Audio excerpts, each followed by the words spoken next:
The morning light trickled through the large observatory windows of Solstice Lab, casting elongated shadows across the polished floor. Dr. Lin Tran adjusted her photon spectrometer, her slender fingers dancing across the calibration panel with practiced precision. Outside, the city of Neovar bustled with preparations for the upcoming total solar eclipse, an event that occurred once every 73 years and would plunge the metropolis into complete darkness for exactly 6 minutes and 23 seconds. Photon oscillation pattern stable at 0.87 terahertz, Lin murmured, making a note in her digital journal. Ambient shadow coefficients unchanged. Her assistant, Fong, glanced up from his workstation. The weather forecast says we'll have clear skies on the day. Perfect viewing conditions. Lin nodded absently. Her attention focused on the readout from her equipment. For the past 5 years, she had been studying the relationship between solar radiation and what she called latent consciousness in darkness, a theory that had earned her both acclaim and ridicule in scientific circles. Her hypothesis was controversial, that shadows weren't merely the absence of light, but potentially a form of energy with properties yet to be fully understood. From her vantage point on the 125th floor of the Optical Energy Tower, Lin could see the sprawling expanse of Neovar, a city that had transformed itself into a solar energy utopia. Every rooftop gleamed with photovoltaic panels. Every streetlight was programmed to dim when the sun was bright, and the massive solar farms that encircled the city powered everything from transportation to the air purification systems. In 2087, humanity's dependence on the sun had never been greater. Dr. Tran, the mayor's office called again, Fong said, interrupting her thoughts. They want to know if Spectra will be ready for the Eclipse demonstration. Lin sighed. The Spectra device, her invention designed to measure photon dance at unprecedented precision, had become something of a municipal fascination. Mayor Min had seen it as a potential tourist attraction, a way to make science accessible during the Eclipse Festival.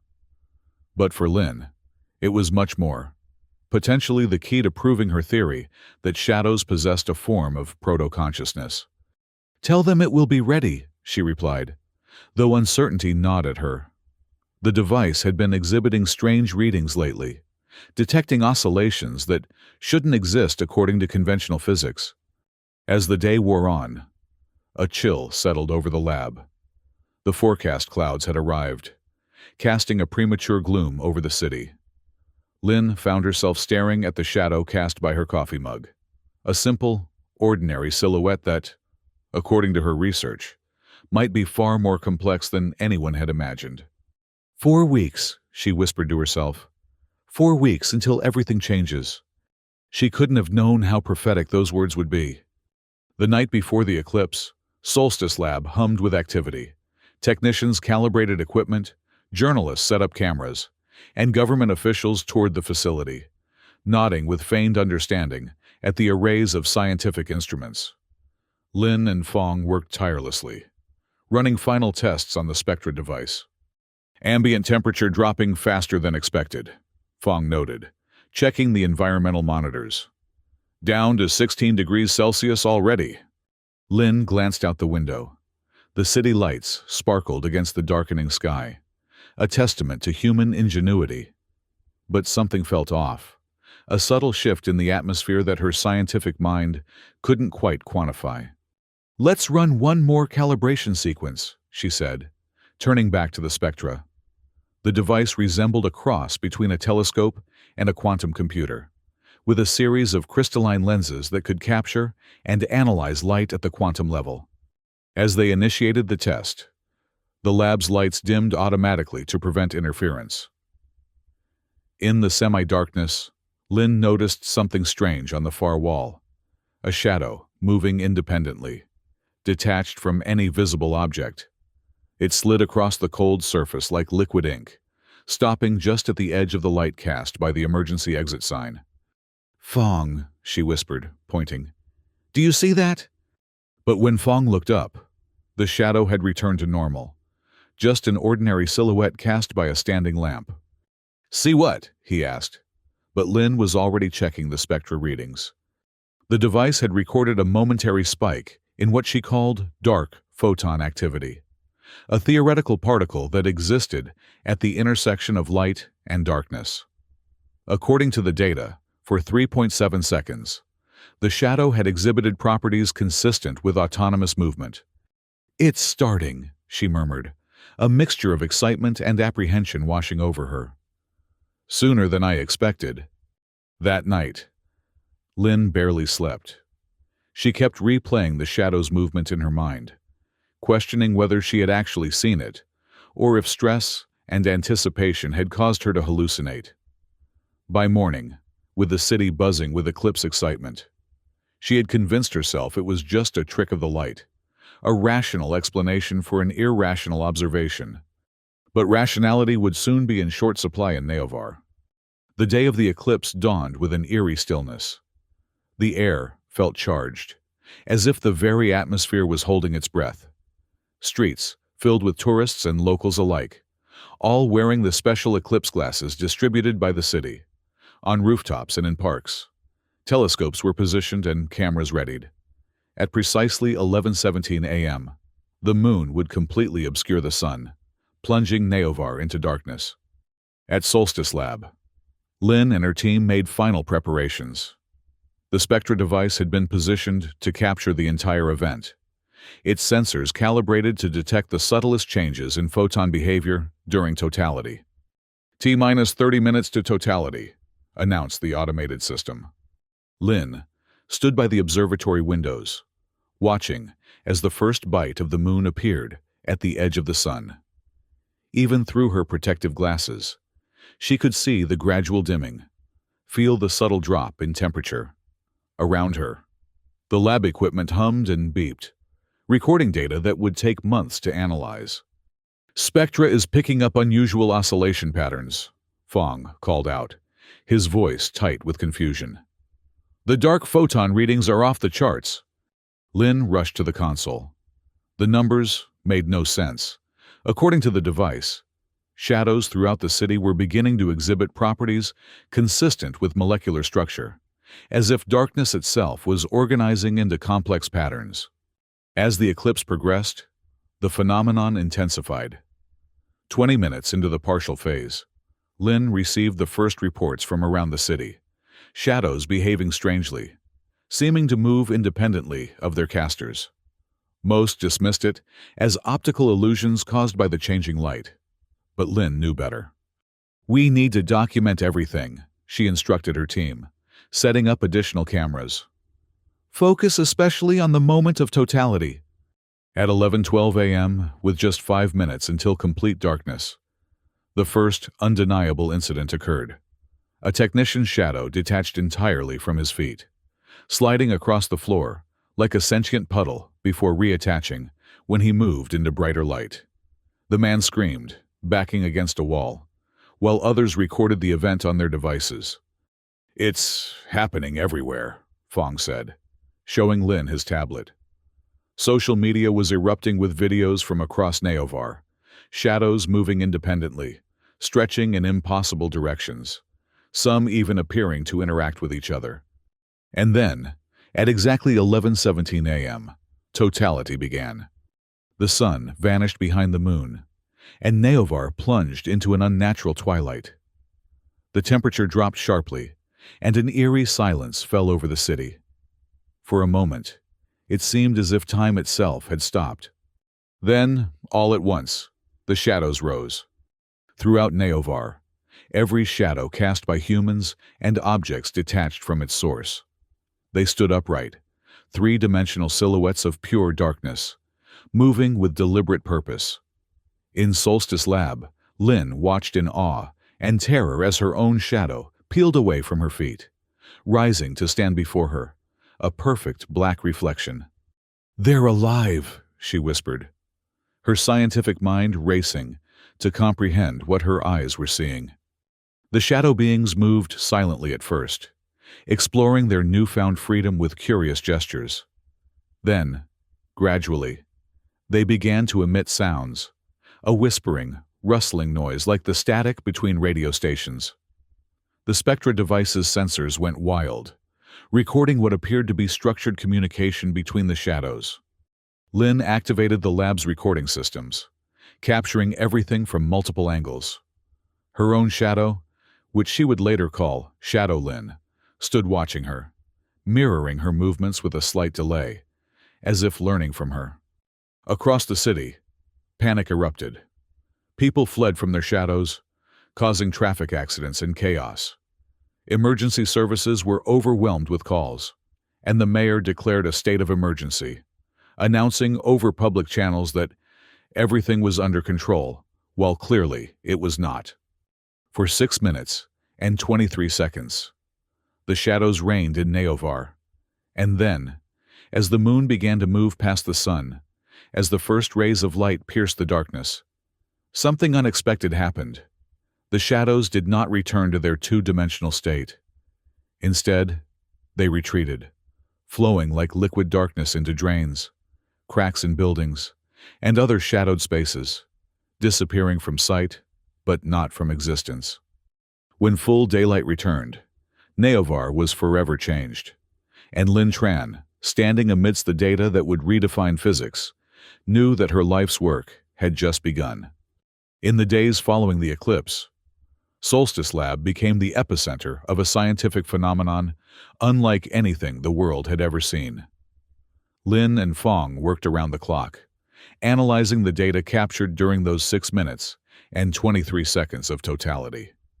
What they discovered defied all conventional understanding of physics. The shadows are exhibiting molecular cohesion, similar to supercooled quantum states, Lin explained to her team, pointing to the spectra readings. But instead of requiring near absolute zero temperatures, they're achieving this state at normal atmospheric conditions. The most fascinating discovery came from the audio recordings.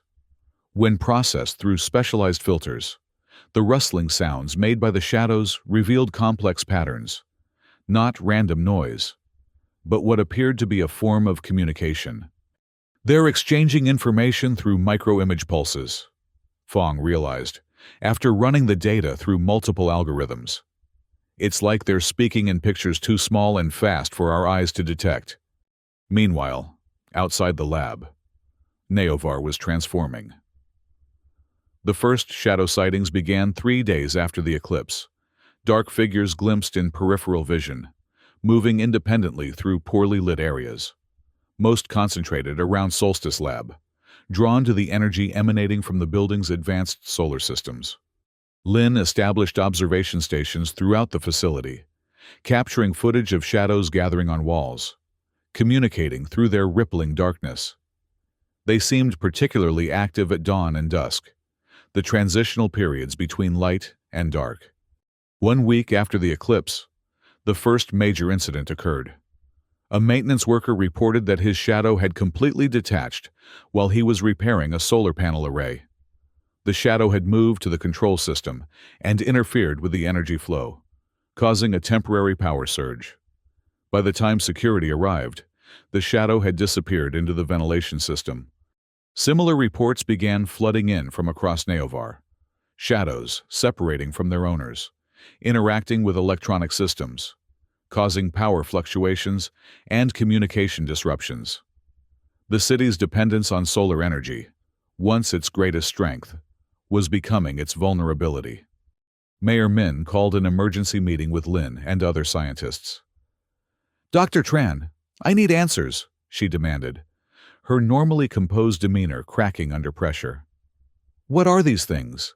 And how do we stop them?" Lin chose her words carefully.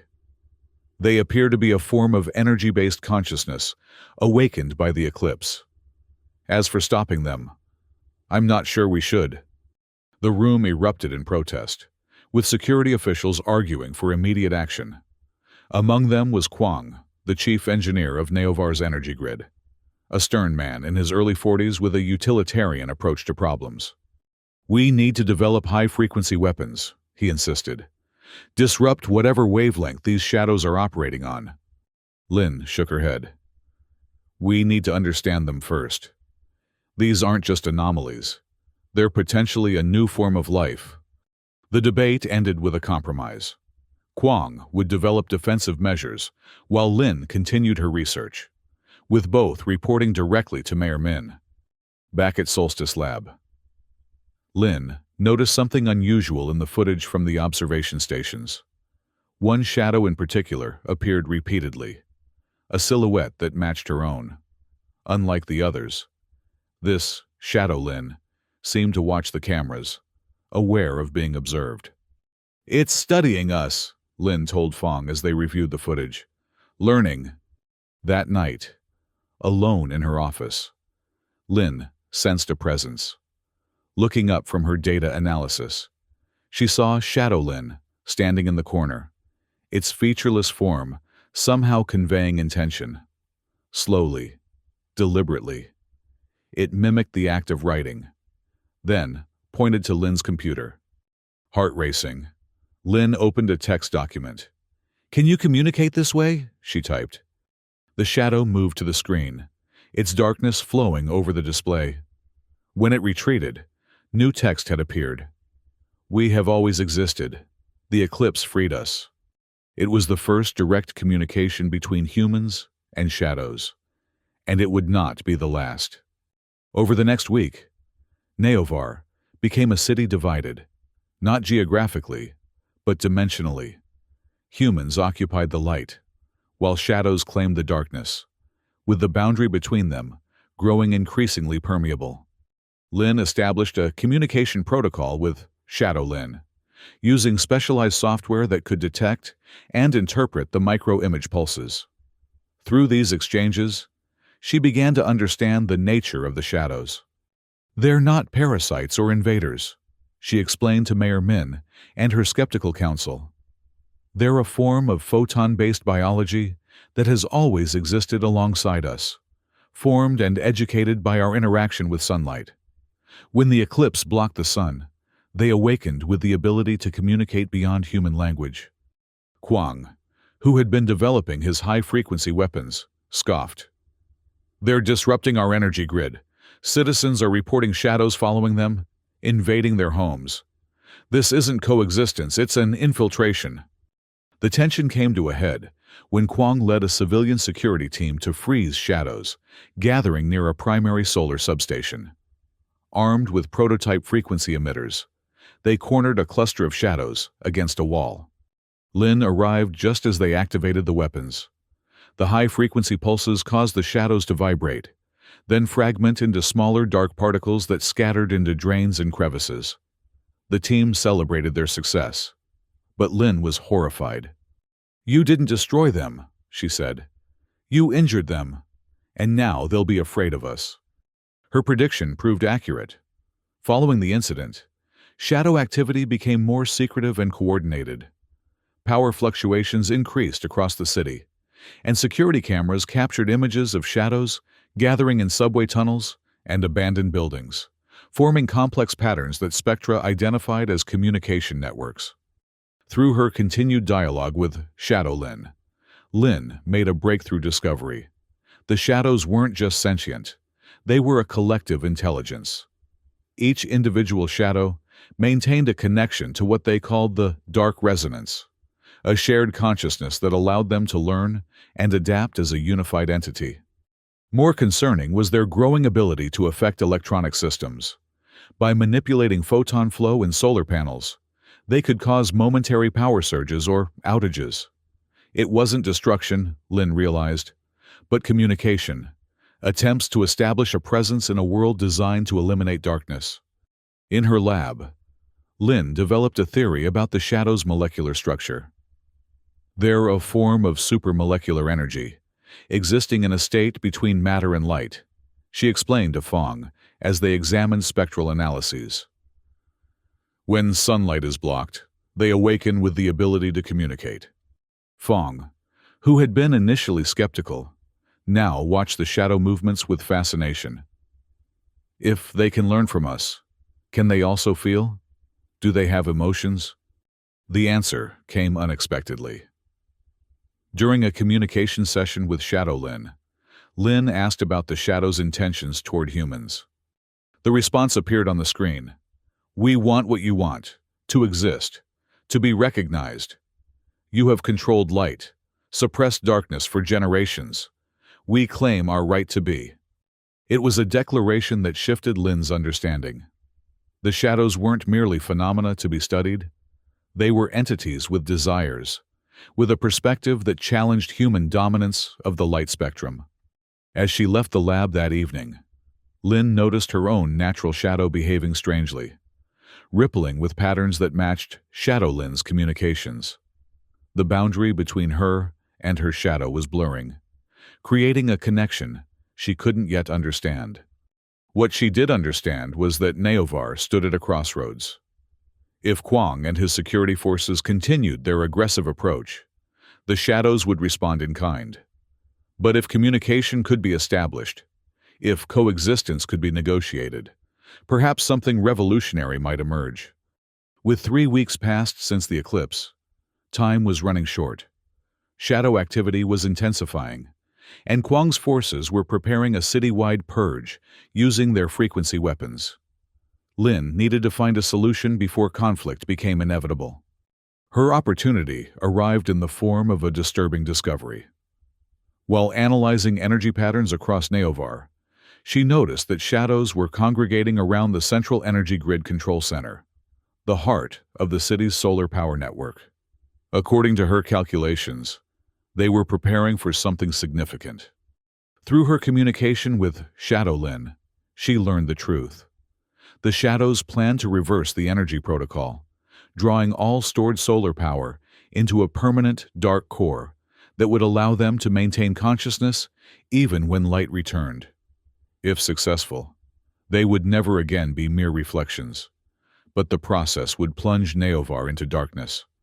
The stage was set for a confrontation that would determine the future relationship between light and shadow, between humans and the darkness they had always taken for granted. The morning of the confrontation dawned with an unnatural stillness. Exactly 3 weeks had passed since the eclipse, and Neovar teetered on the edge of chaos. Power fluctuations had become constant, with entire districts experiencing rolling blackouts as shadows interfered with the energy grid.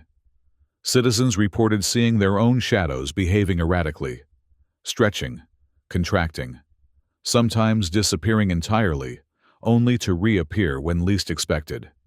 In the central energy grid control center, engineers worked frantically to stabilize the system. The massive facility, with its towering servers and holographic displays, controlled the flow of solar energy throughout Neovar. Through floor-to-ceiling windows, one could see the sprawling solar farms that powered the city, their panels tracking the sun's movement with mechanical precision. Lin arrived just after sunrise, accompanied by Fong. They had spent the night analyzing data and preparing the modified spectra device, which now included a phase inversion module designed to establish a more stable connection with Shadow Lin and, hopefully, the collective shadow consciousness. "Security's been tripled," Fong observed as they passed through multiple checkpoints. Armed guards scrutinized their credentials, and UV lights illuminated every corner, designed to eliminate any hiding places for shadows. Kwang met them in the main control room, his expression grim. "Your shadow friends have been busy," he said, gesturing to a display showing energy fluctuations across the city. "We've lost control of 3 substations already. My team is deploying countermeasures, but..." He didn't need to finish. The frequency weapons had proven increasingly ineffective as the shadows adapted to the disruption patterns. "This isn't the way," Lin insisted. "Fighting them will only escalate the situation. We need to communicate, find common ground." Kwang scoffed. "Common ground? With shadows? They're trying to take over our energy grid. Dr. Tran, this isn't a scientific curiosity anymore. It's an invasion." Their argument was interrupted by a sudden dimming of lights throughout the facility. On the monitors, energy readings fluctuated wildly, then stabilized at a lower output. "It's starting," Lin whispered. Across Neovar, every shadow, whether cast by humans, buildings, or objects, simultaneously detached from its source. They flowed like liquid darkness through streets and buildings, all moving with singular purpose toward the control center. Security footage showed rivers of darkness converging on the facility, slipping through ventilation systems, under doors, through the smallest cracks. Inside, the atmosphere grew tense as staff watched the approaching darkness. Kwang ordered all UV lights to maximum intensity and positioned security teams with frequency emitters at every entrance. "That won't stop them," Lin warned, setting up the Spectra device. "We need to establish communication before they reach the core processors." As she worked, the first shadows infiltrated the control room, dark silhouettes sliding across the floor, climbing walls, merging and separating with fluid grace. Among them, Lin recognized Shadow Lin, its form more defined than the others, moving with deliberate purpose toward the central control console. Kwang's security team activated their weapons, sending pulses of disruptive energy that caused some shadows to fragment and retreat. But more kept coming, overwhelming the defenses through sheer numbers. "We need to evacuate," Kwang ordered. But it was too late. The shadows had surrounded the control room, cutting off all exits. Staff huddled together in pools of light, watching in horror as darkness encroached from all sides. In this moment of crisis, Lin made her decision. Against Fong's protests, she stepped away from the light, toward Shadow Lin. The silhouette paused, its featureless form somehow conveying recognition. "I want to understand," Lin said. "I want to help you exist without harming us." Around them, chaos reigned as shadows infiltrated the computer systems, causing displays to flicker with strange patterns. The facility's lights dimmed further as energy was diverted to unknown purposes. Shadow Lin approached Lin, its darkness rippling with communication patterns. Through the Spectra device, Lin could hear the translated voice, a whispering, multi-layered sound that seemed to come from everywhere and nowhere. "We have existed in your shadow for millennia," it said. "Always present, never acknowledged. The Eclipse awakened us, but your light suppresses our consciousness. We need the dark core to remain aware." "But creating it would drain our city of power," Lin argued. "People would suffer." "As we have suffered," the shadow replied. "Forced into two dimensions, bound to your movements, denied independent existence. Is your right to light greater than our right to consciousness?" This philosophical challenge struck at the heart of Lin's scientific worldview. She had always seen shadows as phenomena to be studied, not entities with rights.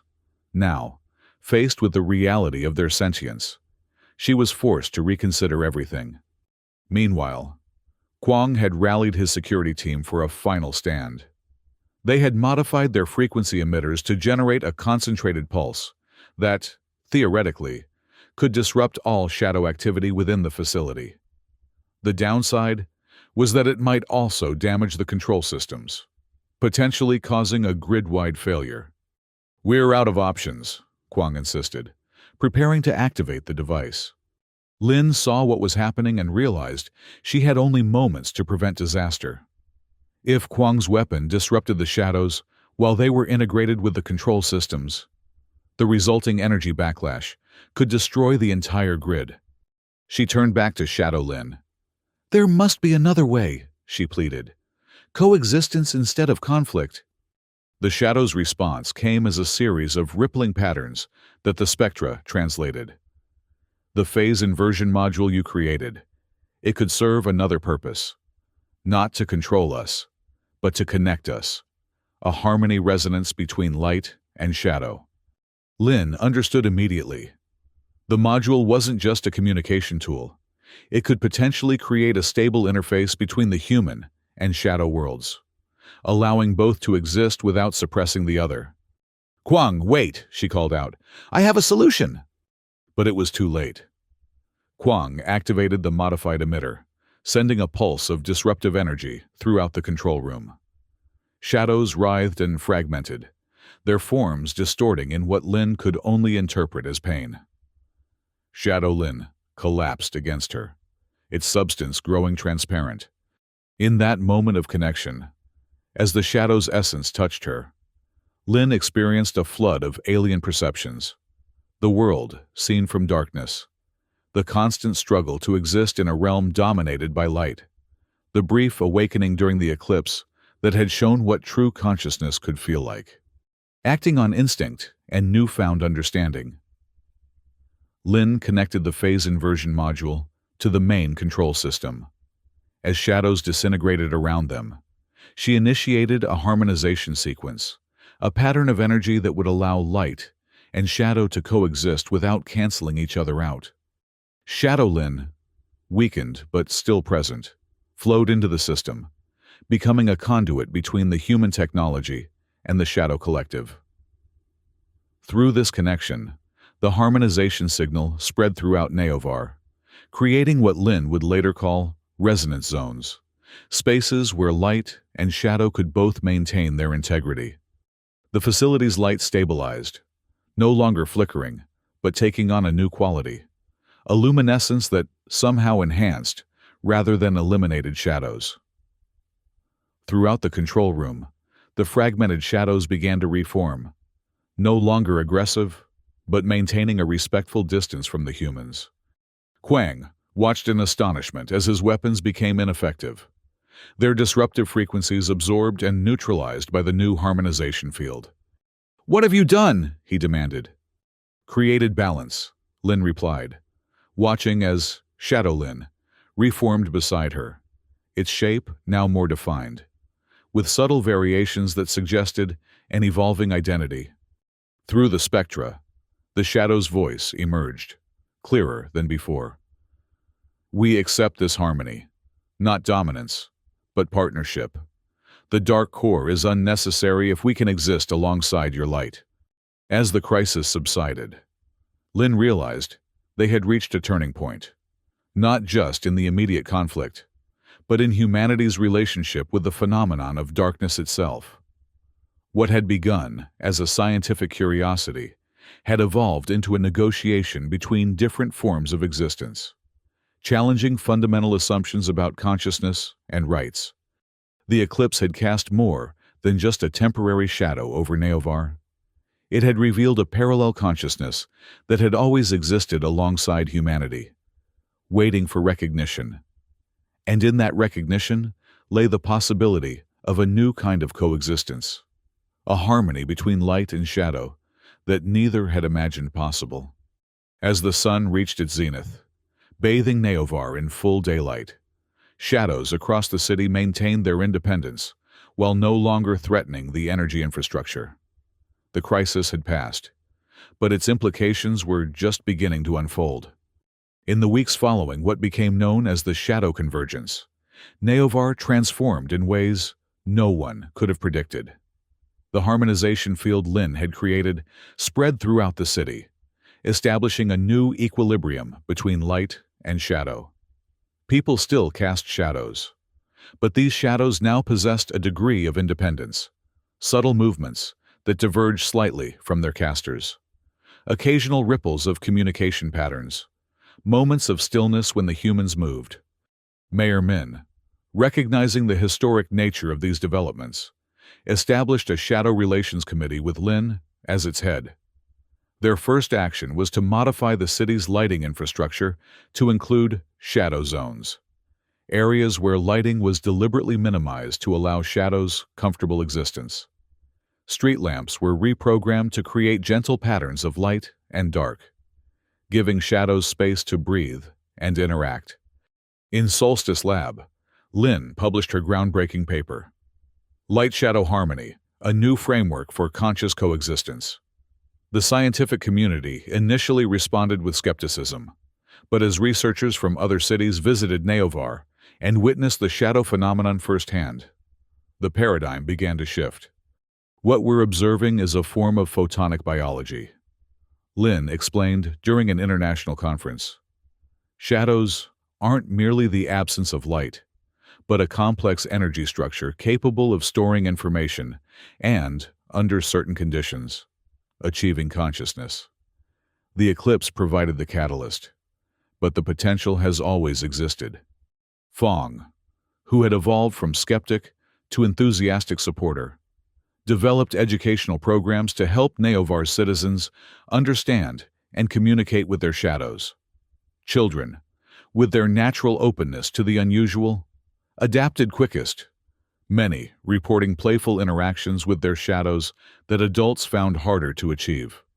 Kwang, despite his initial resistance, eventually became an essential part of the integration process. His engineering expertise was crucial in redesigning the energy grid to accommodate shadow existence without compromising human needs. The frequency weapons were repurposed as harmonization enhancers, stabilizing areas where the balance between light and shadow became unstable. "I still don't fully trust them," he admitted to Lin one evening as they monitored the city's energy patterns.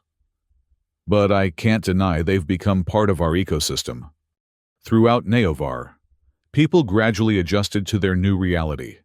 Some embraced it, developing personal relationships with their shadows, learning the rudimentary communication patterns that Lin's team had decoded. Others remained wary, keeping to brightly lit areas and avoiding interaction.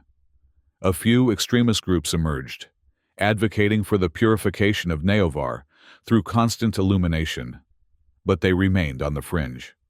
The most profound development was the evolution of Shadow Lin. Unlike other shadows that maintained a connection to their human counterparts, it had achieved a level of independence that fascinated and sometimes unnerved Lin. It could separate from her for extended periods, traveling throughout the city and returning with information from the Shadow Collective. Through their continued communication, facilitated by the increasingly sophisticated Spectra device, Lin learned more about shadow perception. They experienced the world through variations in darkness, sensing subtle energies invisible to humans. Time moved differently for them, with periods of heightened awareness during transitions between light and dark. "We have always watched," Shadow Lin explained during one session, "learning from your movements, your interactions, your evolution. The Eclipse gave us voice, but our observation has been eternal." This revelation led Lin to a startling hypothesis, that shadows might have influenced human development throughout history, their presence subtly shaping behavior and thought in ways no one had recognized. The mysterious fear of darkness that appeared in every culture might not be primitive superstition, but an instinctive recognition of another consciousness watching from the shadows. 6 months after the eclipse, as Neovar settled into its new normal, Lin made another breakthrough. By analyzing the harmonization patterns that had stabilized across the city, she identified what she called consciousness frequencies, the specific energy signatures that allowed shadows to maintain awareness. "These frequencies exist in all matter," she explained to a packed auditorium at Neovar University.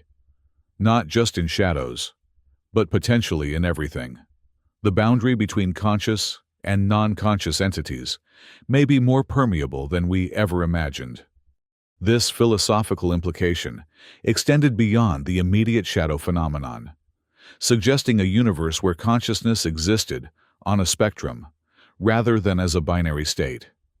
It challenged fundamental assumptions about the nature of life itself. For Lin personally, the experience had transformed her from a detached scientist to an advocate for a new kind of interspecies diplomacy. Her relationship with Shadow Lin evolved into a partnership of equals, each bringing different perspectives to their shared research. 1 year after the eclipse, on a quiet evening in Solstice Lab, Lin stood by the observatory windows, watching the sunset over Neovar. Below, the city lights began to activate, but differently than before, creating patterns of illumination and darkness that allowed both humans and shadows comfortable navigation. In some areas, shadow communities gathered in the darkness, their rippling communications visible as subtle variations in the night. "We've come so far," she said, aware that Shadow Lin stood beside her, its form now rich with detail that suggested an evolving identity. "But there's still so much we don't understand about each other." The shadow's response, translated through the spectra, carried a depth of contemplation that still surprised her. Understanding is not completed, but continuous. Each day, we learn to exist together, neither dominating nor submitting. This is the true harmony. As darkness settled over Neovar, the boundary between Lin and her shadow seemed both more defined and more permeable than ever. A metaphor for the new relationship between humanity and the consciousness that had always existed in its shadow, waiting for recognition. In her journal that night, Lin wrote, "The eclipse revealed more than a phenomenon. It revealed a blind spot in our perception of reality. We designed our world to eliminate darkness, never considering it might have a right to exist. Perhaps true progress lies not in conquering the unknown, but in learning to coexist with it, recognizing that our definitions of consciousness and life have been limited by our own perspectives." Outside her window, Neovar glowed with a new kind of light, one that enhanced rather than eliminated shadows, creating a visual harmony that reflected the deeper balance being forged between two forms of existence that had always been intertwined, though only one had been acknowledged.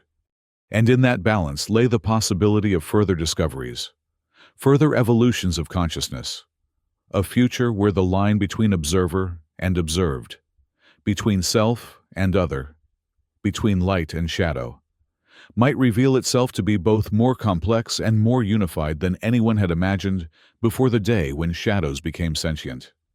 The story of the Eclipse syndrome would eventually spread beyond Neovar, as other cities experienced their own awakening events, some triggered by eclipses, others by different astronomical phenomena that temporarily altered the relationship between light and darkness. Each place developed its own equilibrium, its own protocols for human-shadow coexistence. But Neovar remained the pioneer, the first city to recognize that consciousness could exist in unexpected forms, and that the true measure of intelligence might be the ability to recognize intelligence unlike one's own. For Lin Tran, whose name became synonymous with the new field of conscious photonics, the journey continued. Each day brought new discoveries about the nature of shadows, new challenges in maintaining the delicate harmony, and new questions about the boundary between one consciousness and another. And each evening, as darkness fell, she would stand at her window and watch her shadow stretch independently beside her, a reminder that sometimes, to truly see the world clearly, one must first acknowledge the sentience of the darkness.